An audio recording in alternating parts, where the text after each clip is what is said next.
Openly hostile, NAACP issues travel advisory for Florida.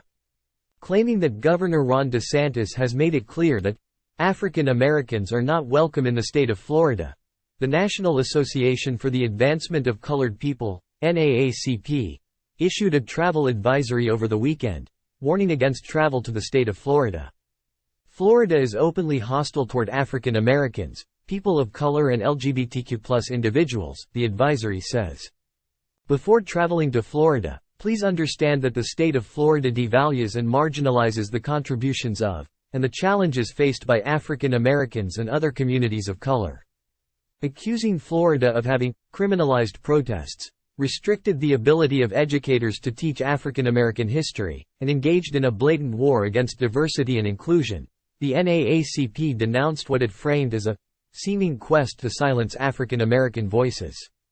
In addition to facing the open hostility, the travel advisory warns those who do venture into Florida that their children will be deprived of accurate African American history, which includes a history of enslavement, segregation, racial injustice and systemic racism, due to Governor DeSantis' aggressive attempts to erase Black history and restrict diversity, equity and inclusion programs in Florida schools.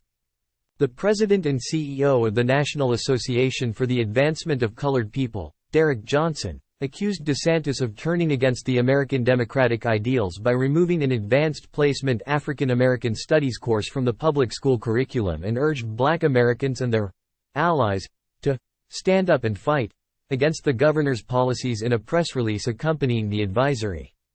Florida governor has argued that the advanced placement class in question was full of factual inaccuracies, amounting to indoctrination rather than education. He encouraged the College Board, the company behind the AP system, to submit a revised curriculum with lawful, historically accurate content. The governor has countered accusations of racism by pointing out that Florida law already requires the teaching of all American history, including slavery, civil rights, and segregation.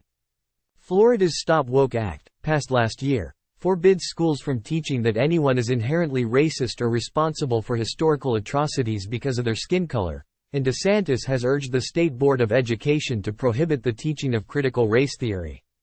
As of the 2020 census, Florida was 12.4% Black, 18.7% Hispanic, and 61.6% white.